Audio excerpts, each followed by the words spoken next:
ಪುಣ್ಯ ಪುಣ್ಯಕೀರ್ತಿ ಅನಾಮಯ. ಅವನನ್ನ ಇನ್ನೊಂದು ಶಬ್ದ ಹೇಳ್ತಾರೆ, ಭಗವಂತ ಏನು ಅಂದರೆ ಪುಣ್ಯ ಅಂತ. ಪುಣ್ಯ ಅಂತಂದರೆ ಪೂತ ಸುಂದರಯೋ ಪುಣ್ಯಂ ಅಂತ. ಪೂತ ಸುಂದರ, ಪುಣ್ಯ ಅನ್ನೋದಕ್ಕೆ ಸಂಸ್ಥೆಯಲ್ಲಿ ಎರಡರ್ಥ. ಒಂದು ಪವಿತ್ರ ಅಂತ ಅರ್ಥ. ಪುಣ್ಯಪ್ರದ ಅಂತೇವೆ. ಆ ಪುಣ್ಯ ಚರಿತ್ರೆ ಏನು? ಪುಣ್ಯ ಅಂದರೆ ಪುಣ್ಯ ಅಂತಂದ್ರೆ ನಮ್ಮನ್ನು ಪಾವನಗೊಳಿಸುವಂಥದ್ದು ಅಂತ ಅರ್ಥ. ಪ್ಯೂರಿಫೈಯಿಂಗ್. ಯಾವುದು ನಮ್ಮನ್ನು ಪ್ಯೂರಿಫೈ ಮಾಡುತ್ತದೆ ಅದು ಪುಣ್ಯ. ಪಾವನಗೊಳಿಸುವಂಥದ್ದು, ಪವಿತ್ರವಾದದ್ದು ಅಂತ ಅರ್ಥ. ಪುಣ್ಯ ಅಂದರೆ ಮೂಲಭೂತವಾದ ಅರ್ಥ ಪವಿತ್ರವಾದ್ದು ಅಂತ. ದೇವರ ಕಥೆ ಬಹಳ ಪುಣ್ಯಪ್ರದವಾದಂತಹ ಕಥೆ. ಏನು ಹಾಗಂದ್ರೆ ಪುಣ್ಯವನ್ನು ಕೊಡುತ್ತೆ. ಎಂಥದ್ದು ಕೊಟ್ಟಿತ್ತು ಕಥೆ? ಏನು ಕೊಟ್ಟಿತ್ತೋ ಗೊತ್ತಾಗಿಲ್ಲ. ಪುಣ್ಯವನ್ನು ಕೊಡುವುದು ಅಂದರೆ ನಮ್ಮ ಬದುಕನ್ನ ಪಾವನಗೊಳಿಸುವಂಥ ಕಥೆ ಅಂತ ಅರ್ಥ ಅಷ್ಟೇ. ಅದನ್ನ ಕೇಳಿದ್ದರಿಂದ ನಮ್ಮ ಮನಸ್ಸು ಪಾವನ ಆಯಿತು. ಆ ಪಾವನವಾದಂಥ ಮನಸ್ಸಿನಿಂದ, ತಿಳಿಯಾದ ಮನಸ್ಸಿನಿಂದ ಒಳ್ಳೆಯ ಶುದ್ಧವಾದ ಜೀವನ ನಡೆಸಿದೆವು ನಾವು. ಜೀವನ ಪಾವನ ಆಯಿತು ಅಷ್ಟೇ. ಆತ್ಮಶುದ್ಧೀಕರವಾದಂಥ ಸಂಗತಿಯನ್ನ ಪುಣ್ಯ ಪುಣ್ಯ ಅಥವಾ ಪುಣ್ಯಪ್ರದ, ಪುಣ್ಯಕರ ಅಂತ ಹೇಳ್ತೇವೆ. ಭಗವಂತ ಪುಣ್ಯ ಅಂದ್ರೆ ಏನು? ಎಲ್ಲವನ್ನೂ ಪಾವನಗೊಳಿಸ್ತಕ್ಕಂಥ ಶಕ್ತಿ. ಯಾಕೆಂದ್ರೆ ಭಗವಂತ ಕೂತರೇನೆ ಎಲ್ಲವೂ ಪಾವನ ಆಗೋದು. ಒಂದು ದೇಹ, ಅದರೊಳಗೆ ಭಗವಂತ ಬಂದು ಕೂತರೆ, ಭಗವಂತ ಬರುವಾಗ ಅವನೊಟ್ಟಿಗೆ ಅವನ ಪರಿವಾರದವರೆಲ್ಲ ಬರ್ತಾರೆ. ಪ್ರಾಣದೇವರು ಬರ್ತಾರೆ, ಮನಸ್ಸು ಬರುತ್ತೆ, ಜೀವ ಬರ್ತಾನೆ, ಎಲ್ಲ ಬಂದು ಸೇರಿಕೊಳ್ತಾರೆ. ಸರಿ, ಏನು ಕಾರಬಾರಗಳು, ಓಡಾಟ, ಮಾತು, ಕಥೆ, ವ್ಯವಹಾರ ಎಲ್ಲ ಆಯಿತು. ಭಗವಂತ ಹೊರಟು ಹೋದ. ಭಗವಂತ ಹೊರಟು ಹೋದಾಗ ಅವನೊಟ್ಟಿಗೆ ಪ್ರಾಣವೂ ಹೊರಟು ಹೋಯಿತು, ಅವನೊಟ್ಟಿಗೆ ಜೀವನೂ ಹೊರಟು ಹೋದ. ಆಮೇಲೆ ಅಸಹ್ಯ ಈ ದೇಹ, ಶವ, ಮೈಲಿಗೆ 10 ದಿವಸ ಮೈಲಿಗೆ ಅಂತ ಕೊಡ್ತಾರೆ. ಮತ್ತೆ ಯಾವುದನ್ನ ಪ್ರೀತಿಸಿಕೊಂಡು, ಯಾವುದಕ್ಕೆ ಪೌಡರು ಸ್ನೋ ಬಳಿದುಕೊಂಡು ಮಹಾ ಸುಂದರ ಅಂತ ತಿರುಗಾಡ್ತಾ ಇದ್ರೋ ಅದು ಮೈಲಿಗೆ ಅಂತ 10 ದಿವಸ ಹೊರಗೆ ಕೊಡ್ತಾರೆ. ಏನು ಗ್ರಾಚಾರ ಇದು? ಯಾಕೆಂದ್ರೆ ಭಗವಂತ ಹೊರಟು ಹೋದ, ಆ ದೇಹದಲ್ಲಿ ಇಲ್ಲ. ಆಮೇಲೆ ಅದು ಅಸಹ್ಯ, ಅದು ಕೊಳಕು, ವಾಸನೆ ಹೊಡೆಯುತ್ತೆ, ಇಟ್ಟರೆ ಸುಡಬೇಕು. ಅದರಿಂದ ಎಲ್ಲವನ್ನೂ ಪವಿತ್ರಗೊಳಿಸ್ತಕ್ಕಂಥ ವಸ್ತು. ಎಲ್ಲಕ್ಕಿಂತ ಭಗವಂತನ ಚಿಂತನೆಯಿಂದ ನಮ್ಮ ಮನಸ್ಸು ಪವಿತ್ರ ಆಗತ್ತೆ. ಯೋಚನೆ ಮಾಡಿ, ನಾವು ಯಾವುದನ್ನು ಚಿಂತನೆ ಮಾಡಿದ್ರೆ ಮನಸ್ಸು ಪವಿತ್ರ ಆಗತ್ತೆ. ಮನಸ್ಸಿಗೆ ಏನಾದರೂ ಚಿಂತನೆ ಮಾಡ್ತಾ ಇರ್ಬೇಕು. ಅದು ಮನಸ್ಸಿನ ಸ್ವಭಾವ. ಮನಸ್ಸನ್ನು ಬ್ಲ್ಯಾಂಕ್ ಆಗಿ ಇಡ್ಲಿಕ್ಕೆ ಬರುವುದೇ ಇಲ್ಲ. ಅದು ಏನಾದ್ರು ಯೋಚನೆ ಮಾಡ್ತಾನೆ ಇರುತ್ತೆ. ಅದು ಒಂದೋ ಬೇಕಾದ್ದು, ಒಂದು ಬೇಡವಾದ್ದು. ಅಂದರೆ ಬೇಡವಾದ್ದು ಅಂದರೆ ಅದಕ್ಕೆ ಬೇಕಾದ್ದನ್ನೇ ಚಿಂತನೆ ಮಾಡೋದು. ಅದು ಈ ಲೋಕದ ವಿಷಯ, ನಮಗಾಗುವವರ ವಿಷಯ, ನಮಗಾಗದವರ ವಿಷಯ, ಇದನ್ನೆಲ್ಲ ಚಿಂತನೆ ಮಾಡ್ತಾ ಇರುತ್ತೆ. ಅಥವಾ ಅದನ್ನು ಪ್ರೀತಿಸಿದ ಹೆಣ್ಣಿನ ವಿಷಯ, ಅಥವಾ ಯಾರೋ ಒಬ್ರು ಅವರನ್ನು ದ್ವೇಷಿಸಿ ಕೇಸ್ ಮಾಡಿದಂಥ ಶತ್ರುಗಳ ವಿಷಯ, ದುಡ್ಡಿನ ವಿಷಯ, ದುಡ್ಡು ಗಳಿಸುವುದು ಹೇಗೆ, ಹೆಚ್ಚು ಶ್ರೀಮಂತ ಆಗುವುದು ಹೇಗೆ ಅನ್ನೋ ವಿಷಯ, ಅಥವಾ ಸಾಲ ಮಾಡಿದ್ದನ್ನು ತೀರಿಸುವುದು ಹೇಗೆ ಅನ್ನೋ ವಿಷಯ.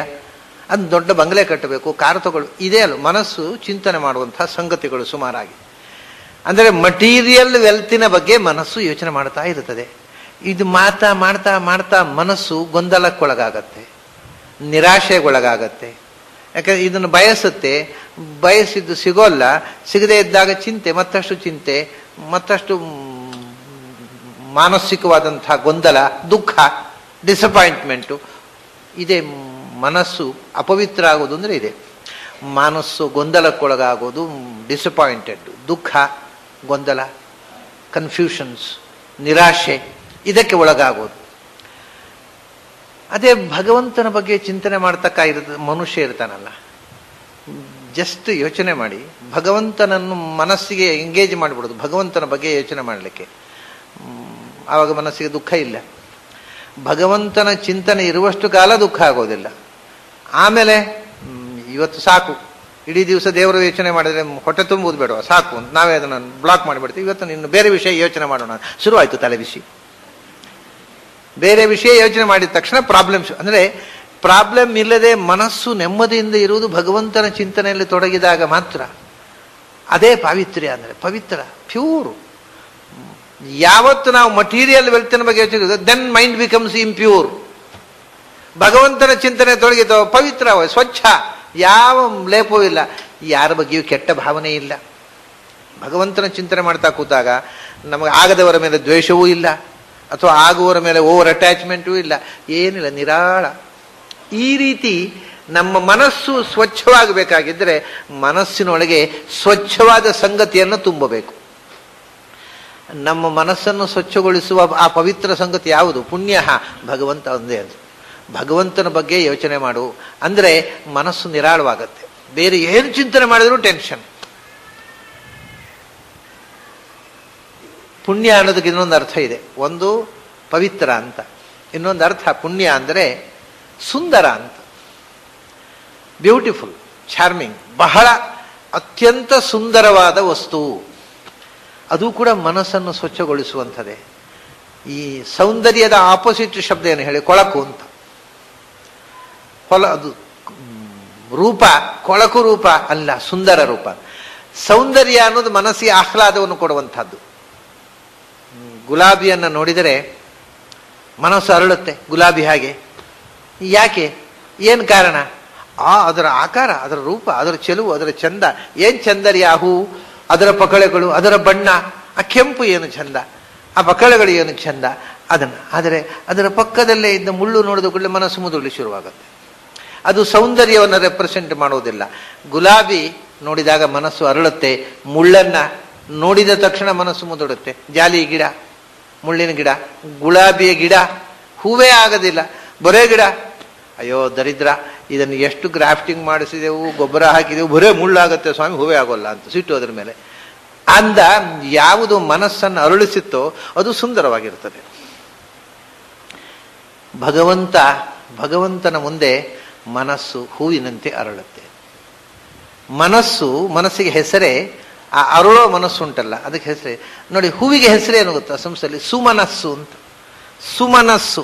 ಹಾಗೆ ನಮ್ಮ ಮನಸ್ಸು ಸುಮನಸ್ಸು ಅಂದರೆ ಅದು ಹೂವಿನಾಗ ಅರಳಿ ಬಿಡ್ತದೆ. ಅದು ಬಾಡುವುದಿಲ್ಲ, ಮುದುಡೋದಿಲ್ಲ. ದುಃಖ ಬಂದಾಗ ಬಾಡುತ್ತೆ, ಮುದುಡುತ್ತೆ. ಆ ಆನಂದವನ್ನು, ಎಲ್ಲಕ್ಕಿಂತ ದೊಡ್ಡ ಸಂಗತಿಯನ್ನು, ಪವಿತ್ರವಾದ ವಸ್ತುವನ್ನು ಚಿಂತಿಸಿದಾಗ, ಲೋಕೋತ್ತರವಾದ ಸುಂದರವನ್ನು ಚಿಂತಿಸಿದಾಗ ಮನಸ್ಸು ಅರಳುತ್ತೆ ಸೌಂದರ್ಯದ ಮುಂದೆ. ಹೀಗೆ ಭಗವಂತನ ಸೌಂದರ್ಯದ ಚಿಂತನೆಯ ಮುಂದೆ ನಿನ್ನ ಮನಸ್ಸು ಅರಳುತ್ತೆ. ಅದು ಪರಮ ಸುಂದರವಾದ ವಸ್ತು. ಎಷ್ಟು ಸುಂದರ ಅಂತಂದರೆ ಭಾಗವತದಲ್ಲಿ ಹೇಳ್ತಾರೆ, ಸಾಕ್ಷಾನ್ ಮನ್ಮಥ ಅಂತ. ಮನ್ಮಥನಿಗಿಂತಲೂ ಚಂದ ಅಂತ. ನಮ್ಮ ಮನ್ಮಥ ಎಷ್ಟು ಚಂದ ಅಂತಲೇ ಗೊತ್ತಿಲ್ಲ ನಮಗೆ. ಮನ್ಮಥನಿಗಿಂತ ಚಂದ ಅಂದರೆ ಅದೊಂದು ರೂಢಿ. ಚಂದ ಅಂದರೆ ಮನ್ಮಥನಷ್ಟು ಚಂದ ಅಂತ. ಅದು ಗೊತ್ತಿರಬೇಕಾಗಿಲ್ಲ, ಗೊತ್ತಿಲ್ಲದೆ ಇರುವುದರಿಂದಲೇ ಚಂದ ಅದು. ಇವಾಗ ಗಾರ್ಡನು ಹೇಗಿತ್ತು? ಗಾರ್ಡನು ದೇವಲೋಕದ ನಂದನವನದ ಆಗಿತ್ತು. ಯಾವಾಗ ನೋಡಿ ಬಂದದ್ದು ಇವರು? ಅದು ನೋಡಲಿಲ್ಲ ನಾವು, ಅದನ್ನು ಹೇಳೋದು. ನೋಡಿದರೆ ಅದು ಚಂದ ಉಂಟಲ್ಲೋ ಯಾರಿಗೂ ಗೊತ್ತು. ನಾವು ನೋಡದೇ ಇರುವುದರಿಂದ ಅದು ಏನೋ ದೊಡ್ಡ ಸಂಗತಿ ಅಷ್ಟೇ. ಹಾಗೆ ಮನ್ಮಥ ಅಂದರೆ ಗಂಡಸರಲ್ಲಿ ಮನ್ಮಥನಿಗಿಂತ ಚಂದದ ಗಂಡಸೂ ಇಲ್ಲ. ಇದ್ದಾನೆ ಯಾರು? ಅವನಪ್ಪ ಮನ್ಮಥ. ಭಗವಂತ ಅದಕ್ಕಿಂತ ಚಂದ ಅಂದರು. ಸೌಂದರ್ಯದ ಪರಾಕಾಷ್ಠೆ. ಅದರಿಂದ ಪುಣ್ಯ ಪೂರ್ಣ ಪೂರೈತ ಪುಣ್ಯ. ಆದ್ದರಿಂದ ಪುಣ್ಯನಾದ್ರಿಂದ ಅವನು ಸ್ವಯಂ ಪವಿತ್ರ, ಅವನು ಸ್ವಯಂ ಮಹಾಸುಂದರ, ಪರಮ ಸುಂದರ. ಆದ್ದರಿಂದ ಪುಣ್ಯ ಕೀರ್ತಿ. ಅವನ ಕೀರ್ತನ, ಅವನ ಗುಣಗಾನ ಅನ್ನುವುದು ಪುಣ್ಯ. ಅಂದರೆ ನಮ್ಮ ಬಗೆಯನ್ನು ಪಾವನಗೊಳಿಸುವಂಥದ್ದು, ನಮ್ಮ ಬದುಕನ್ನು ಪಾವನಗೊಳಿಸುವಂಥದ್ದು, ನಮ್ಮ ಮನಸ್ಸನ್ನು, ನಮ್ಮ ಬದುಕನ್ನು, ಇಡೀ ಸಮಾಜವನ್ನು ಪಾವನಗೊಳಿಸತಕ್ಕಂಥ ಕೀರ್ತನ. ಭಗವನ್ನಾಮ ಕೀರ್ತನ ಮಾಡಿದರೆ ಪವಿತ್ರ ಆಯ್ತಪ್ಪ ಬಾಳು. ಅದರಿಂದ ಅವನು ಪುಣ್ಯ ಕೀರ್ತಿ. ಪುಣ್ಯಾತ್ಮರು ಅಂದರೆ ಯಾರು ಸ್ವಚ್ಛವಾದ ಮನಸ್ಸುಳ್ಳವರೋ ಅಂಥವರು ಕೀರ್ತನೆ ಮಾಡಬೇಕಾದವನು. ಪುಣ್ಯಾತ್ಮರು ಅಲ್ಲದವರ ಬಾಯಲ್ಲಿ ಭಗವಂತನ ನಾಮವೇ ಬರೋಲ್ಲ. ಯಾಕೆಂದರೆ ಅನಾಮಯ. ಆಮಯ ಅಂದರೆ ಸಂಸ್ಕೃತದಲ್ಲಿ ಆಮಯ ಅಂದರೆ ರೋಗ ಅಂತ ಅರ್ಥ. ರೋಗ ರುಜಿನಗಳಿಗೆ ಆಮಯ ಅಂತ ಹೇಳ್ತಾರೆ. ಆದರೆ ಇಲ್ಲಿ ಆಮಯ ಅಂದರೆ ಬರೀ ರೋಗ ಅಲ್ಲ. ಆಮಯ ಅಂದರೆ ರೋಗ, ತುಂಬ ರೋಗಗಳಿವೆ. ಮೈಯ ರೋಗ ಇದೆ, ಮನಸ್ಸಿನ ರೋಗ ಇದೆ. ಮನಸ್ಸಿನ ರೋಗ ಅಂದರೆ ಚಿಂತೆ, ದುಃಖ, ದೋಷಗಳು, ದ್ವೇಷ, ರಾಗದ್ವೇಷ, ಇವೆಲ್ಲ ಮನಸ್ಸಿನ ರೋಗಗಳು. ಅದರಿಂದ ಆಮಯ ಅಂತಂದರೆ ದೋಷಗಳು ಒಟ್ಟಿಗೆ, ನಮ್ಮನ್ನ ಅಪವಿತ್ರಗೊಳಿಸುವ ದೋಷಗಳು. ನಾವು ಯಾವುದನ್ನ ಬೆಳೆಸಿಕೊಳ್ಳುವುದರ ಮೂಲಕ ನಮ್ಮ ಸ್ವಚ್ಛತೆಯನ್ನು ಕಳ್ಕೊಳ್ತೇವೋ ಅವು ಆಮಯಗಳು. ಭಗವಂತ ಅವನನ್ನು ಚಿಂತನೆ ಮಾಡಿದರೆ ನಾವು ಮನಸ್ಸು ಅರಳುತ್ತೆ, ಮನಸ್ಸು ಸ್ವಚ್ಛವಾಗುತ್ತೆ. ಯಾಕೆಂದರೆ ಅವನು ಅನಾಮಯ, ಅವನಲ್ಲಿ ಯಾವ ದೋಷಗಳೂ ಇಲ್ಲ. ಮನಸ್ಸು ಗುಣವನ್ನು ಕಂಡಾಗ, ಚೆಲುವನ್ನು ಕಂಡಾಗ ಸಂತೋಷ ಪಡುತ್ತೆ, ಸ್ವಚ್ಛವಾಗತ್ತೆ. ದೋಷಗಳನ್ನು ಕಂಡಾಗ ಮನಸ್ಸು ಅದಕ್ಕೆ ಅಂಟಿಕೊಂಡು ಹೊಲಸಾಗತ್ತೆ, ದುಷ್ಟವಾಗತ್ತೆ. ಭಗವಂತನನ್ನು ನೀವು ಚಿಂತನೆ ಮಾಡಿದರೆ ಮನಸ್ಸು ಯಾಕೆ ನಿರ್ದುಷ್ಟವಾಗತ್ತೆ, ಸ್ವಚ್ಛವಾಗತ್ತೆ ಅಂದರೆ ಅದು ದೋಷವೇ ಇಲ್ಲದ ಮತ್ತು ಅಂಥ ವಸ್ತು ಅದು ಒಂದೇ.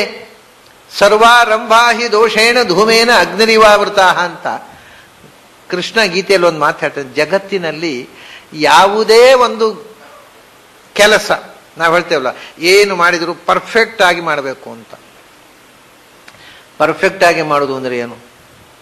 ಪರ್ಫೆಕ್ಟ್ ಆಗಿ ಮಾಡಲಿಕ್ಕೆ ಬರುವುದಿಲ್ಲ ಅಂತಾನೆ ಕೃಷ್ಣ. ಯಾಕೆಂದ್ರೆ life it self is imperfect. ಈ ಬದುಕೇ ಇಂಪರ್ಫೆಕ್ಟ್, ಅದರಲ್ಲಿ ಏನು ಮಾಡಿರೋದು ಇಂಪರ್ಫೆಕ್ಟೇ. ಹೇಗೆ ಅಂದರೆ ಅದಕ್ಕೊಂದು ಒಳ್ಳೆಯ ದೃಷ್ಟಾಂತ ಕೊಡ್ತಾನೆ. ಬೆಂಕಿ,